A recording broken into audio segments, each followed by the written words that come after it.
انا حالتي حاليا ان انا تايه بين افتتاحيات كتير. اسمع دايما ان انا محتاج ان انا اركز في التدريب على وسط الدور وعلى نهاية الدور، لاني اسمع ان الحاجات دي بتزود مستواي بشكل اسرع.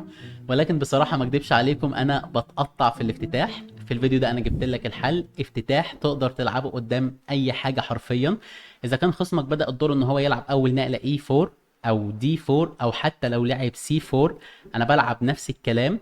واكتر نقله بيلعبها الابيض انا تقريبا اجباري بكسب بعد النقله السابعه بنسبه فوز اكتر من 88%. فتعالوا نشوف الافتتاح العبقري ده.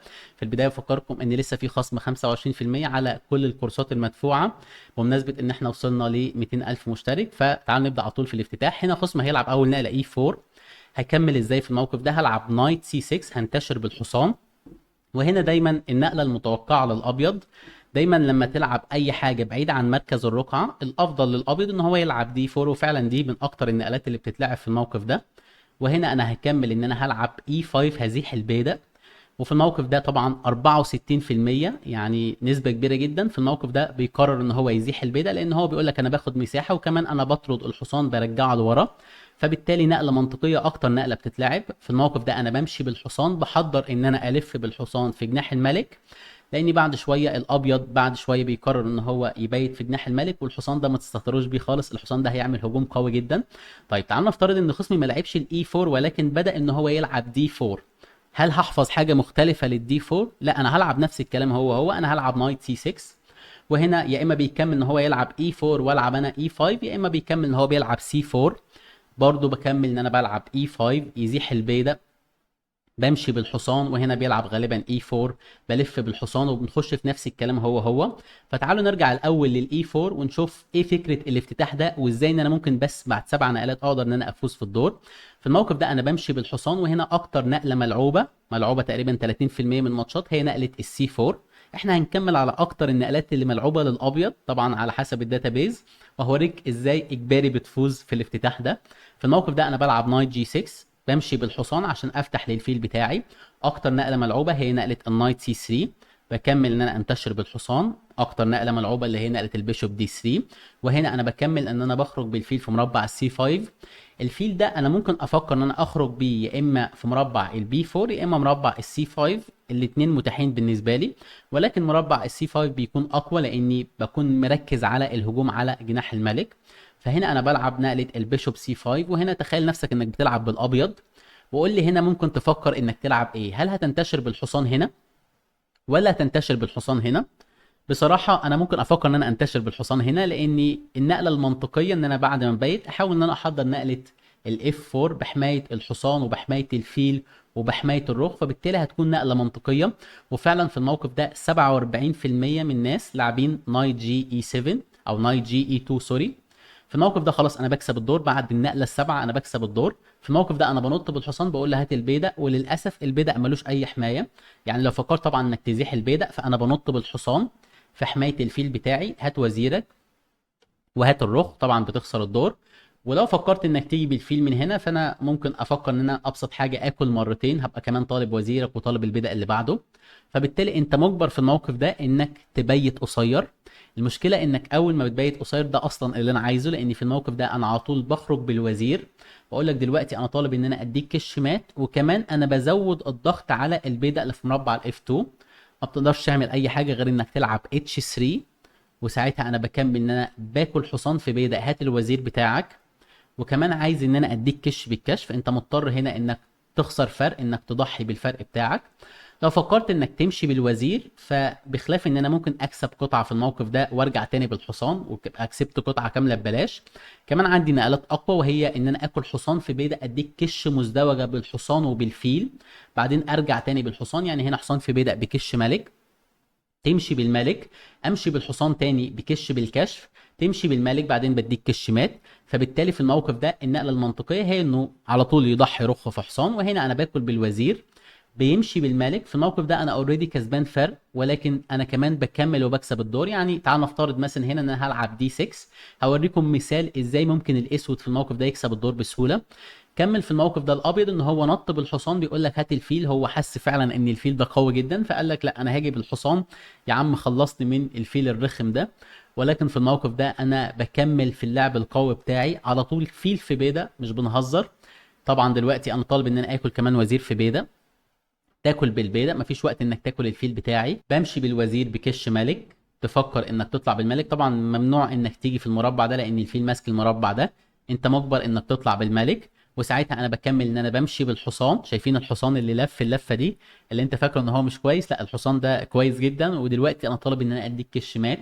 الكش مات دي ملهاش غير حل وحيد، وهو انك تيجي بالوزير هنا. طبعا ما ينفعش اجي بالوزير هنا لان المربع ده ما زال ممسوك بالفيل، الفيل لسه عايش، لسه على قيد الحياة. انت مضطر انك تيجي بالوزير هنا، وساعتها انا بمشي بالوزير بكش ملك، الملك اتحبس، انت مضطر انك تغطي بالوزير وبتاخد كش مات مأساوية. فبالتالي في الموقف ده بعد نقلة البيشوب سي 5، النقلة المنطقية واللي بتتلعب زي ما قلت لكم تقريبا 50% من الماتشات، هي نقلة النايت جي اي 2.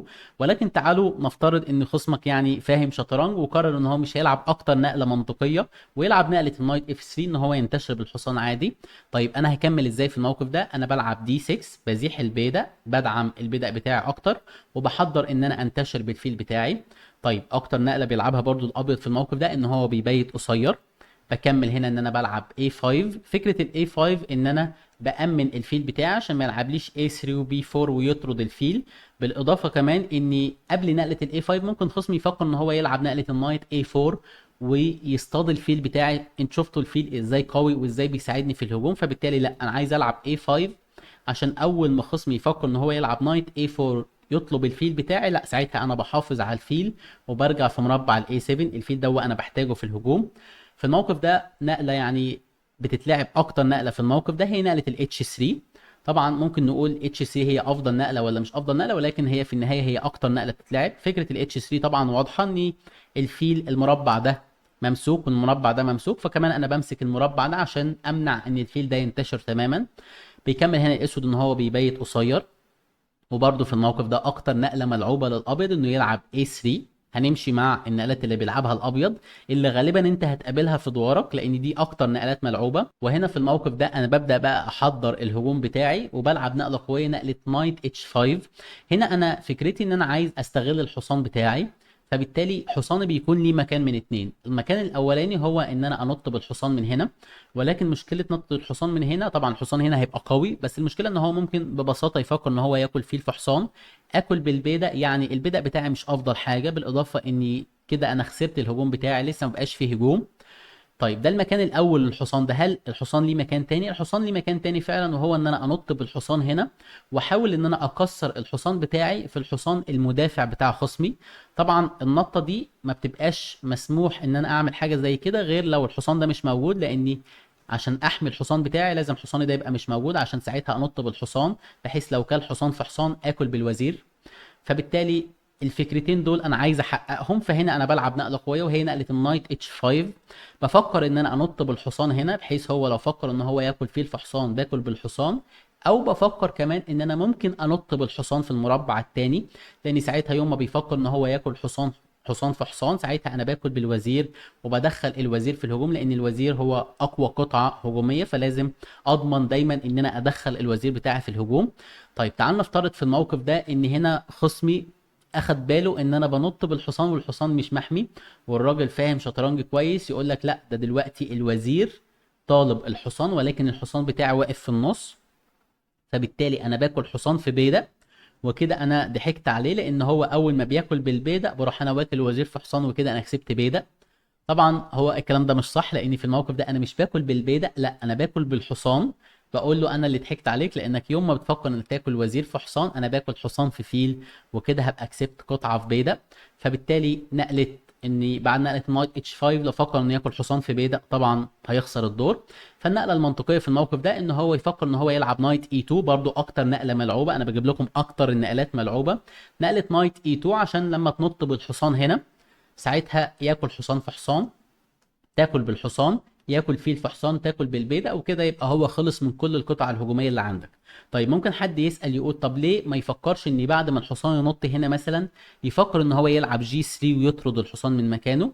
المشكله ان البدائين دول بالمنظر ده لما بنط بالحصان هنا ما بتقدرش انك تلعب جي 3 لان ساعتها باكل حصان في بيدق، فبالتالي الجي 3 مش موجوده. بالاضافه ان الجي 3 ما تقدرش برضو تلعبها دلوقتي وتمنع الحصان من الاساس ان هو ينط، لان بمجرد ما بتلعب جي 3 انا باكل فيل في بيدا.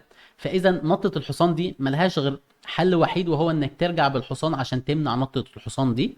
ولكن زي ما قلت لكم انا لما مشيت بالحصان هنا انا محضر حاجتين مش حاجه واحده، ان انا انط بالحصان هنا او ان انا انط بالحصان هنا. فهنا انا بنفذ الفكره الثانيه وبلعب نقله النايت اتش 4، عايز اكسر الحصان الدفاعي اللي بيدافع عن الملك وعايز احضر دخول الوزير في الهجوم. بيفكر هنا الابيض ان هو ياكل حصان في حصان، برضو اكتر نقله ملعوبه. باكل في الموقف ده بالوزير، وهنا بقى خلاص انا بدات بقى ان انا احضر تضحيات قويه. حصاني داخل في الهجوم، فيلي طالب في نقله واحده، الراجل لسه ما انتشرش من مكانه، لسه بيقول يا هادي، لسه بيستفتح، طالب ان هو ياكل فيل في بيدق. تاكل بالبيدق، اكل بالوزير، طبعا تضحيه قويه. هبقى فتحت تماما على الملك بتاع الابيض، بالاضافه اني هيبقى عندي هجوم قوي. وهنا كمان انا مش بس طالب ان انا اكل فيل في بيدق، انا كمان طالب ان انا العب اف 5 في وقت من الاوقات، لان الاف 5 مدعومه بالفيل، مدعومه بالرخ، هتساعدني ان انا افتح العمود ده وافتح للفيل بتاعي، فبالتالي هتبقى نقله قويه. طيب لو فكر في الموقف ده ان هنا خصم ان هو يلعب بيشوب دي 2، برضو من اكتر النقلات الملعوبه. يعني في الموقف ده يا اما بيشوب اي 3 بيلعبها يا اما بيشوب دي 2. تعالوا نشوف البيشوب دي 2. يعني بيشوب اي 3 مش منطقيه، ابسط حاجه افكر ان انا اكل فيل في حصان، او سوري فيل في فيل، ياكل بالبيدق، البيدق بتاعته مش احسن حاجه. فتعالوا نشوف البيشوب دي 2 النقله المنطقيه. في الموقف ده انا بكسب ببساطه، ان انا باكل فيل في بيدق، بنفذ التهديد بتاعي، كل النقلات بتاعتي منطقيه. يكمل ان هو ياكل بالبيدق، وهنا انا باكل وزير في بيدق. دلوقتي الافكار اللي عندي زي ما قلت لكم ان انا ممكن افكر ان انا العب اف 5، لان الاف 5 دلوقتي ما بقتش مدعومه بالفيل، ولكن فكرتها ان انا عايز اطلع بالرخ من هنا، ورخ هتبقى جاهزه ان هي تدي كش من هنا، او ان هي تيجي بالرخ، او ان انا اجي بالرخ من هنا واحاول ان انا ادعم ان انا ادي كش مات. هل ده بس اللي انا طالبه؟ لا، انا كمان طالب تهديد تاني قوي جدا، وهو ببساطه ان حصاني هنا شويه ملوش لازمه، خلاص هو عمل الدور اللي هو عايزه. ايه اللي كان الدور عايزه الحصان؟ ان انا اطلع الوزير بتاعي في الهجوم، ودي نقطه مهمه جدا. دلوقتي اعمل ايه بقى بالحصان؟ افكر ان انا العب نايت اف 6، بعدين انط بالحصان هنا، طالب ان انا ادي له كش مات، وكمان بزود الضغط على مربع الاف 2. في الموقف ده لو فكر ان هو يلعب اي حاجه مثلا زي نقله الكوين سي 2، خلي بالكم في الموقف ده لو فكر ان هو يجي بالحصان من هنا، فانا باكل وزير في حصان، البيدق مربوط ما بتقدرش انك تاكلني. فبالتالي بيفكر ان هو يلعب كوين سي 2. هنا انا بلعب نايت اف 6، عايز انط بالحصان هنا، طالب ان انا اديك كش مات. الكلام ده وملوش اي حل. نقله النايت جي 3 طول الوقت ممنوعه، لاني باكل وزير في حصان، البيدق مربوط، فبالتالي بقدر ان انا اكسب الدور. ولكن السؤال المهم دلوقتي، لو افترضنا ان خصمي بدأ اول نقله بنقله الدي 4 وانا لعبت له نقله النايت سي 6، هل هنا خصمي مجبر ان هو يخش في نفس الكلام، ان هو يلعب مثلا اي 4 وانا اكمل ان انا العب اي 5 ويزيح البيدق؟ هل الكلام ده هو اجباري؟ لا، في الموقف ده الابيض عنده بعض النقلات التانية، زي مثلا نقله الدي 5 مباشره. لو فكر ان هو يلعب الدي 5، انا بمشي بالحصان، نفس الفكره ان انا عايز الف بالحصان من هنا، وبعدين افكر ان انا العب اي 5، هنوصل برضو لنفس التفريع هو. يعني لو فكر ان هو يلعب اي 4، انا بمشي بالحصان عايز العب اي 5 في الموقف ده، بعدين بخرج بالفيل، بعدين بلعب دي 6، نفس الكلام هو. طيب تعال نفترض ان في الموقف ده الابيض قرر ان هو مش هيزيح البيدق، ولكن ان هو هيلعب سي 4، نفس الكلام دي احنا شفناها ان انا بزيح البيدق. وهنا لو فكر ان هو يزيح البيدق بنخش برضو في نفس الكلام، ان انا بلعب نايت اي 7، بعدين بلف بالحصان، بعدين بخرج بالفيل. طيب تعال نفترض ان انا خصمي في الموقف ده قرر ان هو ما يزيحش البيدق، ولكن ان هو ياكل بيدق في بيدق. لا، النقله دي مش افضل حاجه للابيض، لان ساعتها انا باكل بالحصان. بالاضافه طبعا ان خصمي الابيض ما بقاش عنده هنا بيدق في المركز، فبالتالي ما بقاش عنده سيطره قويه على المركز. بالاضافه كده ان انا بنتشر بالقطع بتاعتي عادي، ما عنديش اي مشكله، بخرج بالحصان، بخرج بالفيل، بلعب دي 6، ببيت، ما عنديش اي مشاكل في الانتشار. فبالتالي بعد نقله النايت سي 6 ممكن يفكر هنا النقله يمكن اللي ليها منطق شويه، ان ممكن يفكر هنا الابيض ان هو يلعب نقله النايت اف 3، سوري مش السي 4، نقله النايت اف 3، ان هو ينتشر بالحصان. بكمل هنا ان انا بلعب دي 6، عايز احضر نقله الاي 5، يكمل هنا ان هو يلعب سي 4. ساعتها انا بلعب اي 5، بهاجم على مركز الرقعه.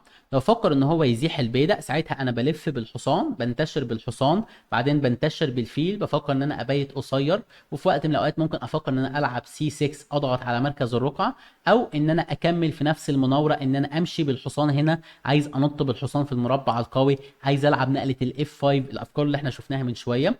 طيب تعال نفترض ان خصمي في الموقف ده فكر ان هو مش هيزيح البيدق ويخش في نفس الكلام، ولكن فكر ان هو ياكل بيدق في بيدق. في الموقف ده انا مديك اختيارين. الاختيار الاول هو انك تلعب جنبيت. يعني ايه جنبيت؟ يعني بتضحي ببيدق مقابل انك تاخد انتشار اكبر. في الموقف ده ممكن تفكر انك تخرج بالفيل وما تاكلش اصلا بيدق في بيدق، بفكره ان هو طبعا دلوقتي انت سايب له بيدق، الراجل هيفرح وهياكل بيدق في بيدق، ساعتها انت بتاكل بالفيل، وكده انت اوريدي منتشر بثلاث قطع، بالاضافه ان قطعك سريعه في الانتشار، هو لسه محتاج ان هو يزيح البيدق عشان يبدا يخرج بباقي القطع، فبالتالي انت معاك انتشار سريع مقابل بس بيدق واحد، فبالتالي معاك تعويض كافي عن البيدق اللي انت خسرانه. او في الموقف ده بعد نقله الاي 5 وهو ياكل بيدق في بيدق، لا ممكن تفكر لو انت عايز تلعب على تعادل انك ببساطه تاكل بالحصان. ما عندكش اي مشكله، دلوقتي انت طالب مثلا انك تكسر حصان في حصان وبعدين تكمل انتشار، او طالب انك تكمل انتشار على طول، مش لازم تكسر حصان في حصان. ولكن هنا ممكن يفكر بقى الابيض ان هو ياكل بنفسه حصان في حصان، بفكره انك اول ما بتاكل بالبيضه يكسر وزراء، وكده يبقى هو بقى فرحان ان هو حرمك من التبييت. ولكن المشكله ان احنا دلوقتي بنلعب في نهايه الدور، ما دام الوزراء اتكسروا خلاص احنا انتقلنا من مرحله الافتتاح او وسط الدور، انتقلنا على طول لمرحله نهايه الدور. فمرحله نهايه الدور اصلا افضل مكان للملك هو في مركز الرقعه. بيكمل في الموقف ده الابيض ان هو بيلعب نقله النايت سي 3، عايز ينتشر بالفيل بقى في اي مكان ويكسب تيمبو ان هو يبيت طويل، ويبقى ساعتها جاي بالطابيه ومديك كش ملك. الموضوع ده هيديله نشوه كده ان هو بيبيت بكش ملك، ولكن انا بلعب في الموقف ده سي 6، بمنع ان الحصان بتاعه ينط في المربعات دي. وبعدين بيكمل هو اي حاجه، النقله اللي بعديها بلعب كينج سي 7. الملك هنا يعتبر في مركز الرقعه وفي نفس الوقت في امان جدا، فبالتالي بسهوله تلاقي الاسود افضل كمان في الموقف ده. كل الكلام ده انا عمال اشرح لك ازاي ترد على نقله الاي 4 او نقله الدي 4 او نقله السي 4. ولكن تعال نفترض بقى انك انت برضه ما تعرفش اي حاجه وعايز تلعب بالابيض، عايز تلعب افتتاح هجومي بدون حفظ اطلاقا. ممكن تتفرج على الافتتاح ده. الافتتاح ده هو لعبه انجما، اللي هو تقريبا اكتر لاعب غامض لعبه قدام كارلسن وعمل معاه اداء قوي. ممكن تتفرج على الافتتاح ده، ونشوفكم على خير ان شاء الله. الى اللقاء.